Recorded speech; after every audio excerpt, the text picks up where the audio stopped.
das was für ein Arsch? Also du hast mir gerade was gesagt, als die Kamera aus war, und zwar hast du Bezug genommen auf Sandy, auf den Sturm. Ja, da muss ich noch was zu sagen. Im Endeffekt ist das so, das sind so Anzeichen, dass die Amerikaner scheiße mit der Umwelt umgehen. Umweltschutz kennen die Amerikaner ja nicht. So. Und das ist die Quittung dafür jetzt. Brauchen wir gar nicht drüber reden.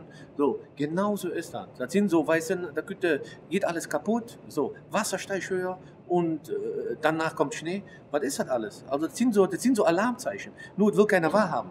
So, jetzt spricht keiner drüber, weil es ja unbequem ist. Weißt du? Umweltschutz muss in Amerika mal groß geschrieben werden, damit die mal wissen, was abgeht. Jetzt sind sie alle am Kümmern, ach ja, kein Strom. Ja, was ist die Ursache davon? Also du meinst die Natur rächt sich jetzt an den Amerikanern? Ja, überhaupt, nee, die Natur rächt sich an allem, nicht nur an den Amerikanern. Nur irgendwo fängt es mal an. So. Wir gehen scheiße mit dieser Umwelt um, mit dem Planeten. Irgendwann ist Feierabend. Was tust du denn für Umweltschutz? Kann ich ja sagen. So, ich gehe viel zu Fuß, fahre viel mit dem Rad. Ne? Du fährst mit dem Rad? Ja, mit dem Tandem. Ja, ich mache ganz viel. Ich habe fahre einen Katalysator. Nee. Aber wie gesagt, jeder Einzelne kann einiges tun. Nur, es nützt ja nichts, das ist ja alles Kleinvieh. Verstehst du? Die Großen, guck mal hier, was man für eine Dreck dann bauen sie weiß ich was, dann, ey, hallo, da kriegen wir alle ja nicht mit, die belügen uns sowieso alle. Von daher, aber wir müssen mal damit anfangen. Die Erde ist nicht immer so, wie sie ist, irgendwann ist Schluss. Und die Natur rächt sich, glaub es mir. Nur irgendwo fängt es ja an. Und das sollten sie sich mal zu Herzen nehmen, die Amis. So. Jetzt sind die Amerikaner ja, manche von denen, die da betroffen sind, sehr traurig, weil sie kein Dach über dem Kopf haben. Ja, aber warum? Wie siehst du das denn jetzt im Vergleich zu zum Beispiel einer afrikanischen Familie, die noch nie Strom gehabt hat? Ja, das ist ja noch schlimmer. Es gibt ja viel schlimmere Dinge. In Afrika haben Kinder nichts zu fressen, hör mal. Die leben da in Lehmhütten. Was sollen die dann sagen? Da sterben pro Tag so und so viele Kinder. Da spricht keiner drüber.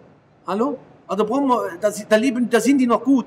Die kriegen ja Strom, die kriegen ja weiß ich was. Also kriegen sie alles wieder. Das ist dieser Wohlstand. Die Leute wissen ja nicht, wie gut sie es haben. Das ist der Punkt. Die wissen es nicht, wie gut sie es haben. Und deswegen ist dieses Wohlstandskümen.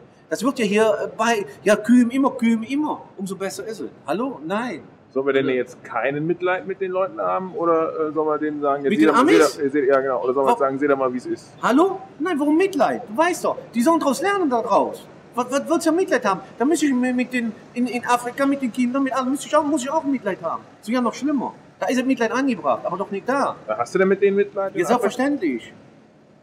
Ich spende jeden Monat 50 € für jeder Kind, weiß ich, über ein Jahr eine Schule. Hallo, das sind so Sachen, wenn das mal jeder machen würde. Ja. Das machst du? Ja, selbstverständlich. Nicht nur reden können wir alle. So machen. Das ist wichtig. Genau das ist wichtig. Normalerweise braucht hier auf diesem Planeten ja keiner zu hungern. Keiner. Wenn wir haben so viel Geld hier, alle Leute, wenn sie alle Male wirklich da spenden, wo es angebracht ist. Und wenn es auch da ankäme. Also du meinst, die Umverteilung ist nicht richtig, genau. Die ist unfair. Nochmal, da sind 10% oder wie viel Prozent der Leute haben ganz, ganz viel Geld und dann der Mittelstand, der bricht unten weg, die existiert nicht. Haben wir hier in Deutschland, haben wir bald so Verhältnis wie in Amerika, reich und arm und dazwischen geht ja nichts. Und da dürfen wir uns nicht die fallen lassen. Genau das ist der Punkt, da will die Politik doch nur. Immer den Deckel drauf halten. Aber wir sollten uns unsere Geschichte auch mal lernen. Okay, die Geschichte hat uns ja was bewiesen, was alles passieren kann durch sowas. Ganz einfach, wenn soziale Unruhen kommen, und dann stehen wir nämlich noch. Also müssen wir alle gucken. Deswegen sage ich, alle mal in sich gehen, alle mal ein bisschen nachdenken, dann passt das schon. So. Sehe ich auf jeden Fall so.